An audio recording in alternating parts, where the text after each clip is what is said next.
పండుతో కూడా మాట్లాడదాం. పండు గారు, మీకు తెలిసిన విషయాలు ఏంటి? సదానందం ఆ రోజు జరిగిన గొడవ ఏంటో చెప్పారు. సో మీకు తెలిసిన విషయాలు ఏంటి ఈ గొడవకు సంబంధించి? నమస్కారం అండి. యాక్చువల్లీ నా పేరు ప్రేమ్‌లీల. నిక్ నేమ్ ప్రేమ్లీల వచ్చేసి గారు, పండు అంటారు. ఓకే.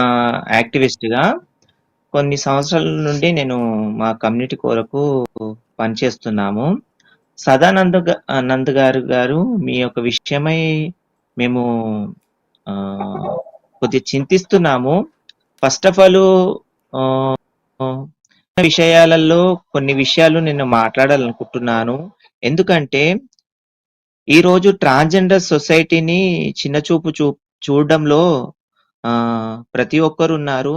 చిన్న చిన్న ఒక పాయింట్ పిల్లలను చెప్తాను వినండి. మొదలుకొని వినండి. పండు గారు ఒక మీరు పాయింట్ వినండి. ఒక పాయింట్ మీరు చెప్తాను వినండి. మాట్లాడేటప్పుడు ఒక పాయింట్ నేను చెప్తాను. కాదండి. నేను మాట్లాడేటప్పుడు నేను చిన్న చూపు మీరు చూడలేదు. నేను చిన్న చూపు చూడలేదు. మీరు కదా ఆ మాట మాట్లాడు.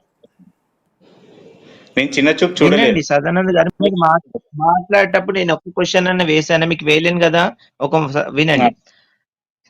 సమాజంలో అందరు మమ్మల్ని చిన్న చూపుతో చూస్తున్నారు. మాకెక్కడ సరైన వసతి కానీ, సరైన వ్యవస్థా రంగంలో సపోర్ట్ లేని జీవితాలలో ఈ యొక్క కింద సమాజం గాని, హిజ్రా సమాజం గాని బ్రతుకుతున్నాం. మీరు ఇంత ముందుకు లైవ్ లో చెప్తున్న విషయాలలో ఒక మాట అన్నారు, నేను బూతులు మాట్లాడలేనని అన్నారు. కానీ వీడియోలో స్పష్టంగా వినపడుతుంది, నీ అమ్మలారా అని అన్నావు. నేను అదే మాట్లాడిన తర్వాత చెప్పాను. మీకు ఏమన్నా వినండి. నేను చెప్పాక మీరు మాట్లాడని, తర్వాత లేకపోతే సరే, మీరు మాట్లాడుతుంటే పండు నేను చెప్పేది ఆపేస్తాను. వినేసిన తర్వాత మనం మాట్లాడదాం. ఓకే, పండు మాట్లాడండి. తర్వాత మా కమ్యూనిటీ వాళ్ళు ఒక్కసారి ఇలా బదాయి అంటారు. యాక్చువల్లీ ఈ భిక్షాటనకు వచ్చినప్పుడు, ఎవరైనా దాతల దగ్గరకు వచ్చినప్పుడు, ఒక్కరిద్దరు వచ్చినప్పుడు అయితే వెంటనే తీసుకొని వెళ్ళిపోతారు. మరలా వేరే బ్యాచ్ ని తీసుకొచ్చి మిమ్మల్ని ఇబ్బంది పెట్టారనేది అది ముమ్మాటికి నిజం కాదండి సదానంద్ గారు. ఎందుకంటే ఎవరైనా వచ్చారంటే మీరు ఎంత ఇస్తారో ప్రేమతోటి అది తీసుకొని వెళ్తారు. రెండో విషయం ఏంటంటే, డిమాండ్ చేస్తారంటే డిమాండ్ అనేది ఎక్కడ ఇప్పుడు ప్రతి ఒక్క వ్యవస్థలోనూ ఉంటుండొచ్చు. కానీ ట్రాన్స్జెండర్స్ అనేవారు ఏం తెలుసా, ప్రేమ, ఆప్యాయత, అనురాగాలు ఇవి కలిగి ఉన్నవారు ట్రాన్స్జెండర్స్. మీరు అనుకుంటారు ఎక్కడో ఒక ట్రాన్స్జెండర్ చేయగానే ప్రతి ఒక్క ట్రాన్స్జెండర్స్ కి మీరు ఎందుకు చూడతారు? ప్రతి ఒక్క ట్రాన్స్జెండర్స్ ఇలాగే ఉంటారు, ప్రతి ఒక్క ట్రాన్స్జెండర్స్ ఇలా చేస్తారని మీరు ఎందుకు అనుకుంటారా అండి? లైవ్ లో చూసిన ప్రతి ఒక్కరికి నా మాట అండి, వినండి. ప్రతి ఒక్క తల్లి గర్భం నుండి మేము వచ్చాం. మేము కూడా మీలాగే ప్రతి ఒక్క దేహంలో ఉన్న ప్రతి ఒక్క భాగంలో ఉన్న విషయాలే మాలో ఉంటాయి. మీకు కత్తితోటి రక్తం వెళ్తుంది, మాకు అదే వస్తుంది కదా.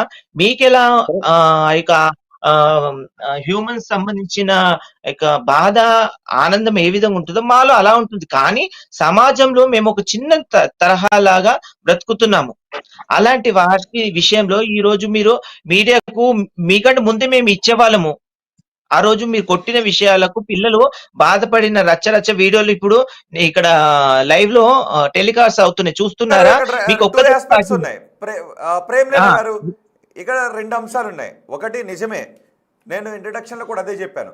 సమాజం హిజ్రాల్ని కొంత చిన్న చూపు చూస్తోంది, ప్రభుత్వ పరంగా వాళ్ళకి సరైనటువంటి ఇది లేదు అని. ఒకటి చిన్న చూపు, ఇది ఒక యాంగిల్. 2, నిజంగా చాలా మంచి హిజ్రాలు ఉన్నారు. అడిగినప్పుడు ఏదైనా ఒక ఫంక్షన్ జరుగుతున్నప్పుడు మీకు తోచింది ఇవ్వండి అంటే ఇచ్చి పట్టుకు వెళ్ళే వాళ్ళు ఉన్నారు. అదే సమయంలో కొంతమంది దౌర్జన్యాలు చేస్తున్న ఘటనలు ఉన్నాయి. హిజ్రాల ముసుగులో కొంతమంది దౌర్జన్యాలు చేస్తూ ఉన్నారు. ఈ ఘటనలు కూడా అక్కడక్కడ వెలుగులోకి వస్తున్నాయి, హిజ్రాలు కాకుండా. సో ఆయన అనుకుంటున్నాను, మా యొక్క ఏదైతే మేము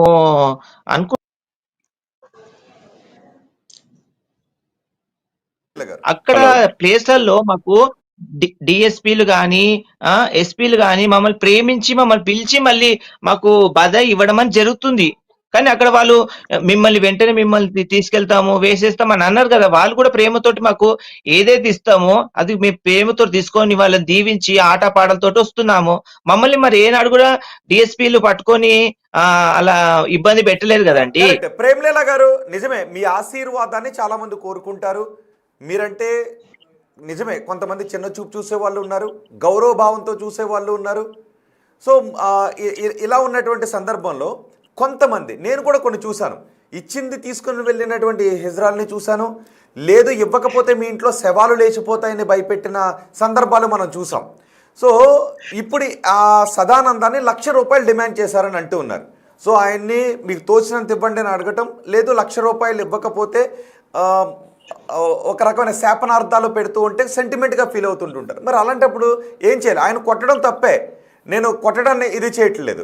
సో రెచ్చగొట్టేటువంటి వ్యాఖ్యలు, లేదంటే మీ ఇంట్లో శవాలు వెళ్ళిపోతాయి అనడము, ఒక సెంటిమెంట్తో కూడినటువంటి మనసుకు బాధ కలిగించే మాటలు మాట్లాడుతున్నప్పుడు ఏం చేయాలి? ఫస్ట్ రికార్డింగ్ చేయక ముందు సదానంద్ గారు ఒక మాట చెప్తున్నాను వినండి, వినండి. వాళ్ళు మిమ్మల్ని ₹1,00,000 అడిగినట్టు ఏమైనా ప్రూఫ్ ఉందా? మిమ్మల్ని తిట్టినట్టు ఏమైనా ప్రూఫ్ ఉందా? ఈ 2 విషయాలు మాకు చెప్పండి. వినండి. ఒక మాట చెప్తాను, మా ట్రాన్స్జెండర్స్ వెంటనే ఎక్కడ గాని నోరు పారేసుకోరు. మొదటిగా నోరు ఎక్కడ పారేసుకోరు. మీరు ఎంతైతే వాళ్ళని విసిగించారో, ఎంతైతే మీరు బాధ పెట్టారో, ఎంతైతే వాళ్ళ యొక్క ఆశని మొత్తము అన్నదాచారో, ఆ టైం చూసి వాళ్ళు మీతోటి గొడవ పడ్డారేమో, కానీ అంత మాత్రం గొడవ అయితే వాళ్ళు పడలే కదా మీతోటి. రాగానే బాబా ₹1,00,000 దాదా ₹1,00,000 అని నేను అడగలేదు కదా, అయితే అడగలేదు కదా నేను. ఓకే, ప్రేమ్లీల గారు అట్లా ఒకవేళ అడిగి ఇదే పాయింట్ రేజ్ చేద్దాం అనుకుంటున్నా అండి. ఇప్పుడు మీరు ఒక విషయం అబ్జర్వ్ చేయండి. ఫస్ట్ టైం వచ్చినప్పుడు, సెకండ్ టైం వచ్చినప్పుడు కూడా వీళ్ళు వీడియో రికార్డింగ్ చేసింది వాళ్ళకు అనుకూలంగా ఉన్న టైంలోనే రికార్డింగ్ చేశారు. థర్డ్ టైం వచ్చింది కూడా అక్కడే ఎక్కడైతే ఆ వాయిస్ అడగండి. అసలు కొట్టు బాబా, మేము కొట్టించుకోవడానికే వచ్చాము, మళ్ళీ ఇవన్నీ ఎందుకు మాట్లాడారండి, ఎందుకు రెచ్చగొట్టారు? First point. రెండో పాయింట్, ₹1,00,000 అడిగారా, ఏమైనా ప్రూఫ్ ఉంది అన్నారు. మీకున్న అడ్వాంటేజ్ అదే అండి, మేము రికార్డింగ్ చేసుకోవాలి, మాకు ఇట్లాంటి సంఘటనలు రోజు ఎదురు కావు. సో మాకంత ఐడియా ఉండదు. కొట్టు అని ఎందుకన్నా తెలుసా? నీ చేతిలో కట్టెని చూసి కొట్టు అన్నారు. ఎవరి చేతులను కట్టున్నప్పుడు ఏమంటారు? పొడు అని అంటారు తప్ప పదే అంటారా? అన్నారు కదా. నీ చేతిలో కట్టె తీసుకొని వచ్చినందుకు వాళ్ళు ఏమన్నారు? కొట్టు అన్నారు. కానీ ఒకటి సదానంద్ గారు, నేను చెప్తాను వినండి, మీకు జరిగింది అన్యాయం అవుతుంది. ట్రాన్స్జెండర్ జరిగింది అన్యాయం కాదండి. ఈ సమాజం ఎప్పుడు మారుతుందో అప్పుడు ట్రాన్స్జెండర్ వ్యక్తుల పట్ల ప్రేమ, ఆప్యాయత పెరుగుతుంది. ఈ రోజు నీకు ఒక్క వైపు దెబ్బ చూపిస్తున్నావు, అన్ని ఛానళ్లలో ఇది వైరల్ అవుతుంది. కానీ ట్రాన్స్జెండర్స్ జరిగిన విషయాన్ని ఎవరు పట్టించుకోరు. ఎవరైనా బయట తీసారా? ఆ ట్రాన్స్జెండర్స్ వీడియో లైవ్ లో చెప్తున్న అమ్మాయి ఎంత బాధపడుతుంది, చెప్పడానికి అవుతుందా? చూసుకుంటావు. ఈ ట్రాన్స్జెండర్స్ ఎవరున్నారు, ఎవరు చూసుకుంటారు? ఆ మాట చెప్పండి, ఎవరేం చేస్తారు? ఓకే, పండుగ ఒక్క నిమిషం ఉండండి. సదానంద గారు, మీరు ఎంతో కొంత ఇద్దాం అనుకున్నారా ఆ రోజు? నేను ఉన్న వాస్తవం చెప్తున్నానండి. నా అకౌంట్, మేము ఫస్ట్ పాయింట్ ఫంక్షన్ కి రాలేదు. మా అమ్మ చనిపోయిన దీంట్లో 3 నెలల్లో మేముంటే వీళ్ళు వచ్చి ఫంక్షన్ చేసుకున్నావు అది ఇది అని చెప్పి మమ్మల్ని డబ్బులు అడగడం కరెక్టా అండి? మేమున్న బాధల్లో మేము ఆల్రెడీ ఉన్నాం కదా. వీళ్ళు డబ్బులు అడగడం కరెక్టా? అంటే చావింటికి కూడా వచ్చి డబ్బులు అడుగుతారా వీళ్ళు?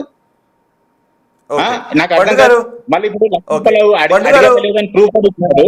ఒక్క నిమిషం. శుభకార్యాలకే వస్తాము, శుభకార్యాలకి వెళ్తాము, సావింటికి మేము అసలు రాము.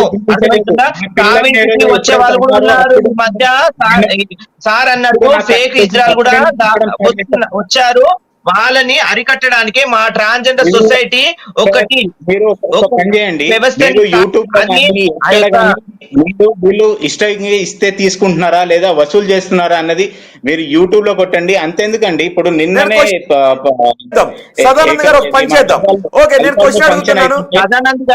సదానంద్ గారు ఒక నిమిషం, పండుగ ఒక్క నిమిషం, నేను క్వశ్చన్ అడుగుతాను. హిజ్రాలో డబ్బులు అడిగినప్పుడు ఇచ్చింది తీసుకుని వెళ్తున్నారా, లేదు డిమాండ్ చేసి మిమ్మల్ని వేధిస్తూ ఉన్నారా? మీరు ఈ క్వశ్చన్ ఆన్సర్ చేయండి. నేను జనాలను అడుగుతున్నాను, కామెంట్ చేయండి. నేను జనాలను అడుగుతున్నాను, కామెంట్ చేయండి. చాలా మంచి హిజ్రాలు ఉన్న సమాజంలో స్త్రీ పురుషుల్లో ఎలాగైతే మంచి వాళ్ళు చెడ్డ వాళ్ళు ఉన్నారో, హిజ్రాల్లో కూడా మంచి వాళ్ళు చెడ్డ వాళ్ళు ఉన్నారు, వాళ్ళు ఉన్నారు, సాయం చేసే వాళ్ళు ఉన్నారు, మానవతా దృక్పథంతో ఉన్న వాళ్ళు ఉన్నారు. అలాగే చాలా మంది మగవాళ్ళలోను, చాలా మంది ఆడవాళ్ళలోను నేర ప్రవృత్తి కలిగిన వాళ్ళు ఎలా ఉన్నారో హిజ్రాల్లో కూడా కొంతమంది అలా ఉన్నారు. దీంతోనే ఈ రకమైనటువంటి వివాదాలు వస్తూ ఉన్నాయి. సో అందరి హిజ్రాల్ని ఒకే ఘటన కట్టొద్దు దయచేసి సమాజం. అందరి హిజ్రాల్ని తక్కువ చేసి కూడా చూడొద్దు. మనలాంటి మనం ఎలా పుట్టామో అలాంటి అమ్మనాలకే పుట్టారు కదా. చాలా మంచిగా మాట్లాడారు వాళ్ళు ఎవరో నాకు పేర్లు తెలియదు, కానీ వాళ్ళిద్దరు చాలా మంచిగా మాట్లాడారు. అది జరిగింది తప్పు ఇదని క్లియర్ గా మాట్లాడారు. వాళ్ళు చాలా మంచిగా మాట్లాడారు. కానీ వీళ్ళు పోలీస్ స్టేషన్ లోనే పోలీసుల మీదకి ఎట్లా ఎగిరారు అనేది ఒకసారి మీరు అంటే నాకు వీడియో తీసుకోవాలి, ప్రూఫ్ తీసుకోవాలని చెప్పి నాకు అంత ఐడియా లేదు కదండి. నాకు ఇట్లాంటి అవును. ఇన్స్టెన్సెస్ నాకు ఎప్పుడు తెలియలేదు లైఫ్ లో. సో నా ఓకే. పిల్లల్ని కాదండి తిడుతుంటే సదానంద్ గారు, పిల్లలు చావాలి అని చెప్పి ఎట్లా శాపనార్థాలు పెడతారండి మీరు? నాకు అర్థం కాదు. నా పిల్లలు మేము ఏం చేశారండి మీకు? నా పిల్లలు ఏం అవన్నీ చేశారు మీకు? అది అర్థం కాదు. నా పెట్టరండి, పిల్లలు అది పెట్టరు, అవన్నీ పెట్టరండి. మేము మీలాగా కాదండి, కాదు, అది మీరు అర్థం మేము చేసుకోవాలి. తినట్లేదా? మీరు పడుకునే గదిలలో మేము పండట్లేదా? మేము పక్షుల రోడ్ల మీద మేము తిరుగుతున్నామండి. మీకు ఎలా ఉందో మాకు అదే మనస్తత్వం ఉంటుంది. మేము ఎందుకు అండి శాపనార్థం పెడతారు? మేము ఎందుకు మిమ్మల్ని తిడతారు? సరే అండి, ఇప్పుడు మీరు నమ్ముతున్న దైవం ఉంటారు కదా హిజ్రా సంఘంలో, ఆ దైవం మీదే ఒట్టేసి వాళ్ళని వాస్తవం చెప్పమనండి. మీరు అసలు నిజంగా మీరు సమర్థించండి, కానీ చెప్తారు మంచిని వాళ్ళు మీ దగ్గరకు వచ్చి చెప్తారు. వినండి, మీరు వారికి ఏ ఓకే. అన్యాయం చేశారో సదానంద్ గారు ఒక్క నిమిషం, ఇక్కడ సదానంద్ గారు ఒక్క నిమిషం. మీరు ఏ అన్యాయం పండుగ ఏం చేశారో చెప్పారు? పండుగ వాళ్ళే సదానంద్ గారు ఒక్క నిమిషం అండి. పండుగ ఏం చెప్పారు వాళ్ళు మీ దగ్గరికి వచ్చి? సదానంద్ గారు ఒక్క నిమిషం. పండుగ ఏం చెప్పారు మీకు? ఇక్కడ మీకు లైవ్ లో వీడియోస్ పెట్టాను కదా సార్, ఆ లైవ్ వీడియోస్ ప్రకారము ఏమన్నారంటే, మేము వెళ్ళాము, దాతని రిక్వెస్ట్ చేసాము. ఫస్ట్ మేము ఎక్కడ వెళ్ళినా కూడా ఏ దాతని డిమాండ్ చేయము. ఫస్ట్ అర్థం చేసుకోవాలి, ఎక్కడ కూడా డిమాండ్ చేయకుండా ప్యార్ మొహబ్బత్ ప్రేమతోటి ఏమి ఇస్తారో అది తీసుకొని వెళ్తామనే మాటలు మాట్లాడతాము. అది అయిపోయాక దానిపైన మేమేమంటాము, దాంట్లో ఇంకా కొద్దిగా కలిపియండి అని అర్థమే తప్ప ఇంత ఇవ్వండి అంత ఇవ్వండి అని డిమాండ్ అనేది చేయము. కొన్ని చోట్ల జరుగుతున్నాయి, ఇక్కడ జరిగిందా లేదా అన్నది ఒక తేల్చుదాం. కానీ కొన్ని చోట్ల జరుగుతున్నాయి, మీరు అన్నట్టుగా కొన్ని చోట్ల ఇచ్చిందే తీసుకువెళ్తున్నారు, రెండూ జరుగుతున్నాయి. కానీ ఎక్కడైనా డిమాండ్ చేసి శాపనార్థాలు పెడితే ఏం చేయాలి? ఇప్పుడు మేము ఒక కోర్ కమ్యూనిటీ అని మేము స్టార్ట్ చేసాం. కొంత ట్రాన్స్జెండర్ పెద్దవారందరూ కలిసి ఒక సిఎస్ఆర్ తోటి కలిపి. కానీ కొంతమంది ట్రాన్స్జెండర్స్ వీటిని ఈ యొక్క కోర్ కమ్యూనిటీని పక్క పెట్టేసేసి అంటే విచ్చలవిడి కొంతమంది ఉన్నారు. ఇప్పుడు సదానంద్ గారికి జరిగినట్టు ఇక్కడ కనబడని చాలా ప్లేసెస్ లో ఉన్నాయి. అలాంటి వ్యక్తులను మేము దూరం చేయాలి. తెలంగాణలో ఎక్కడి నుండో బ్రతికొచ్చి వాళ్ళు తెలంగాణలో చాలా ఇబ్బందికరంగా చేస్తున్న వారందరూ చాలా మంది ఉన్నారు. అలాంటి వారిని దూరం చేయడానికి మేము కోర్ కమిటీని స్టార్ట్ చేస్తే వాళ్ళు ఏం చేశారు, ఈ కోర్ కమిటీ ఎట్లా ఉండొద్దు తీసేయాలని ఆలోచనతోటి దాన్ని మొత్తాన్ని తీసేశారు. ఎప్పుడైతే ఈ కోర్ కమిటీ అనేది ఏర్పడుతుందో అప్పుడు మన తెలంగాణలో నిజమైన ట్రాన్స్జెండర్స్ ఉంటారు. ఇక్కడ పుట్టి పెరిగిన వాళ్ళు మన పక్కన ఎవరైనా ఉన్నారనుకోండి, వాళ్ళకు ఇజ్జత్ ఇస్తారు, వాల్యూ ఇస్తారు. మన వాళ్ళనే వాళ్ళ ప్రేమతోటి వాళ్ళ ఇంటికి వెళ్ళి భోజనం చేసి నీళ్ళు తాగేసి వస్తారు. అదే బయటకు వచ్చిన వాడు అలా చేస్తాడా? ఏమైనా ఉంటే దొంగతనం చేసుకొని వెళ్తారు. అలా అయిపోయింది తెలంగాణ ట్రాన్స్జెండర్ల వ్యక్తుల పట్ల.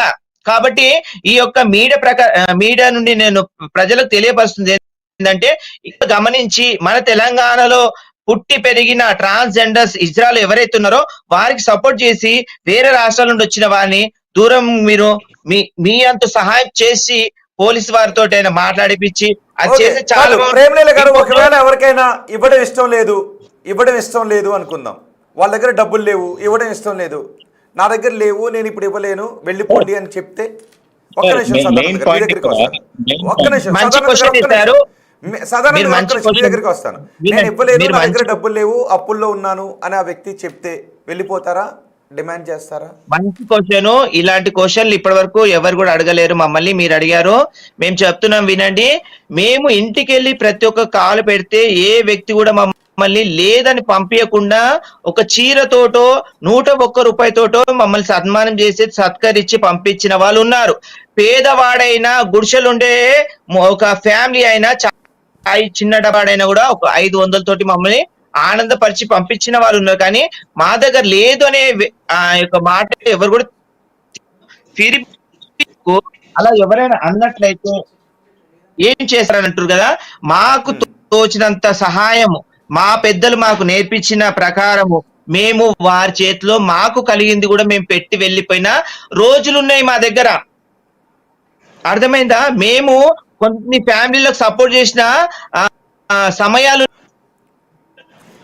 వాటిని మీడియాలలో చూపించారు, వాటిని మీడియా వాటిపైన తీసుకొని రారు. ఓకే, అంటే మీరు అలా తిరిగిచ్చినప్పుడు వాళ్ళు తీసుకున్నారా, లేదు వద్దులే అని చెప్పి మళ్ళీ మీకు ఇచ్చేవారా? తీసుకోరు. ఎందుకు తీసుకుంటారండి? ఇచ్చిన పైసలు ఎవరైనా ఆశిస్తారండి? కానీ మేము ప్రేమతోటి ఇస్తాము. వాళ్ళకి పరిస్థితిని చూసి అయ్యో లేదు కదా మాకంటే పేదవాళ్ళు అనుకొని మేము ఇస్తాం హ్యాపీగా. ఓకే, ఈ కానీ రోజు ఇక్కడ అక్కడ సదానందం లేకపోవచ్చు. కానీ ఇక్కడ సదానందం విషయంలో ఆయన మదర్ మరణించారు. చెప్పితే కూడా నన్ను దుర్భాషలాడి నా వైఫ్ ని నా పిల్లల్ని దుర్భాషలాడారు. ఎవరు ఇచ్చారండి రైట్ నా పిల్లల్ని అనడానికి? నాకు అర్థం కాదు. అసలు నాకు ఒక పాయింట్, నా పాయింట్ చెప్పండి. అసలు పిల్లల్ని అంటే చిన్న కుక్క కూడా కుక్క పిల్లల్ని దగ్గర జోలికి వస్తే కాలు పెట్టి లాగుతుంది. అట్లాంటిది పిల్లల్ని అంటే నేను ఎట్లా భరిస్తాను? అది దాని తర్వాత మీరు రికార్డింగ్ చేసుకున్నది మీరు ప్రూఫ్ గా పెట్టుకుంటున్నారు. అదే అంటున్నాను, నా దగ్గర అట్లాంటి కేపబిలిటీ లేదు. ఏది ఇట్లాంటివి జరుగుతాయి ప్రూఫ్ మనం వీడియోలు తీసుకొని పెట్టుకోవాలి అని చెప్పి నా దగ్గర లేదండి అది. నేను అందుకే అంటున్నాను. సో మీరు వాస్తవాలు మీకు తెలియదు. మీకు ఫస్ట్ ఏం జరిగిందో తెలియదు, సెకండ్ ఏం జరిగిందో తెలియదు, ఆ థర్డ్ వీడియో మీరు పెట్టుకొని లైవ్ వీడియోలో చూడండి. ఒక్క నిమిషం అండి, ఇప్పుడు మీతో మాట్లాడలేదు కదా నేను. ఒక నిమిషం ఆగండి. ఆ థర్డ్ వీడియో కూడా ఫస్ట్ పార్ట్ ఎక్కడ పోయింది? నేను గేట్ తీసుకొని వస్తుంది ఒకటే ఉంది. దాని ముందు ఏమైంది? దాని ముందు వీడియో ఎక్కడ ఉంది? దాని ముందే వీడియో ఎక్కడ ఉంది? దాని తర్వాత వీడియో ఎక్కడ ఉంది? మొత్తం రికార్డింగ్ చేశారు కదా, దాని ముందు వీడియో ఎక్కడ ఉంది? దాని తర్వాత వీడియో ఎక్కడ ఉంది? నేను కొడుతున్న వీడియో ఎందుకు వచ్చింది బయటకి? నాకు అది చెప్పండి. మాట్లాడచ్చా నేను? ఒక్క నిమిషం అండి.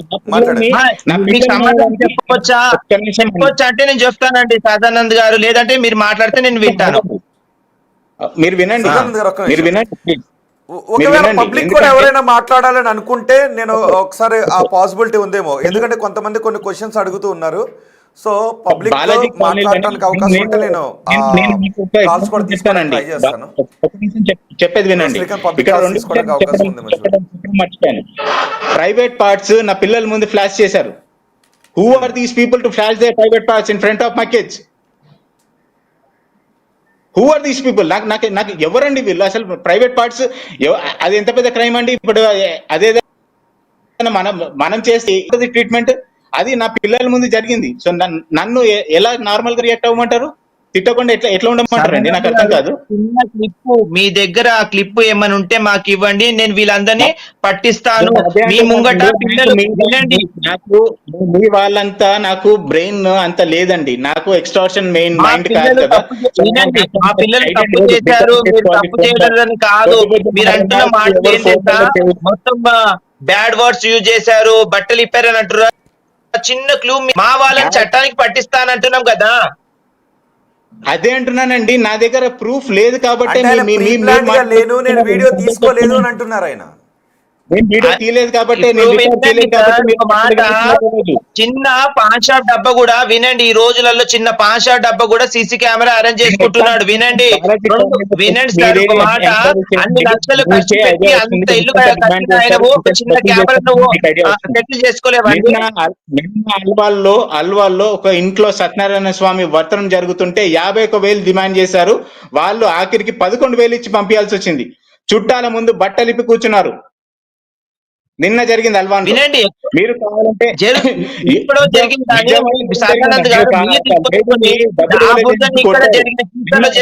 రాయడం పద్ధతి కాదు కదండి. బట్టలిప్పి కొట్టారు. మీరు చేసేది మీరు ప్రూఫ్లు పెట్టుకుంటున్నారండి. మీరు కావాల్సింది చూసుకుని పెట్టుకుంటున్నారు ప్రూఫ్లు. మీకు అనుకూలంగా ఉన్నది. మీకు మీ సంఘంలోకి వచ్చి వాళ్ళు ఏం చెప్పారో నాకు తెలీదు. నేను అదే చెప్తున్నాను. వాళ్ళు వచ్చి మీ దగ్గర ఏం చెప్పారో నాకు తెలీదు. కానీ వాళ్ళు చేసిన వాస్తవాలు, వాళ్ళు చేసిన పనులు మీకు వాళ్ళు చెప్పలేదనుకుంటాను. అందుకే మీరు ఈ రోజు మాట్లాడుతున్నారు ఇలా. నా దగ్గర ప్రూఫ్ ఉండి మీ యొక్క వినాలి. మీరు ఫస్ట్ పెట్టారు అనుకుంటారు. ఇన్ని రోజులు మీకు తలిగి 3 రోజులు అయిన తర్వాత మీ న్యూస్ బయటకు వచ్చిందేమో, కానీ తలిగిన రోజే మేము మీడియాకి తీసుకొస్తే అప్పుడు ఏమవుతుండే మీ పరిస్థితి? ఇజ్రాయల్ పైన వినండి, ఛానల్లో ఏమొస్తున్నాయి? ఇజ్రాయల్ పైన మృగము కాటు వేసిందనే టైటిల్స్ తోటి ఎన్నో ఛానళ్ళలో వస్తుండే, కానీ మేము వేసామా? లేదు. ఎందుకు తెలుసా? దాతలు ఇస్తేనే మేము బ్రతుకుతాము, దాతలు ఇస్తేనే మేము జీవిస్తాము. అవునా కాదా? మా తల్లిదండ్రులు పెట్టి వినండి, సదానంద్ గారు వినండి, తల్లిదండ్రులు పెట్టిన సంపద లేదు, ప్రభుత్వం నుండి కానీ వచ్చే సంపద లేదు. మీలాంటి వాళ్ళు ఇస్తేనే తిని బతికేది ట్రాన్స్జెండర్స్ ఎంతో మంది ఉన్నారు. మాకెవరు ఇస్తారమ్మా డబ్బులు? అవునా కాదా? మాకెవరు ఇస్తున్నారు డబ్బులు? మాకెవరు ఇస్తున్నారు? మాకేమైనా చెట్లకు కాస్తున్నాయా డబ్బులు? చెప్పండి. మాకేమైనా చెట్లకు కాస్తున్నాయా? నేను 3వ క్లాస్ నుంచి జాబ్ చేసుకుంటూ చదువుకుని ఇక్కడ ఈ పొజిషన్కి వచ్చినానండి. మీరు వచ్చి నాకు కష్టం విలువ చెప్పకండి, దాతలు ఇస్తే తీసుకుంటామని.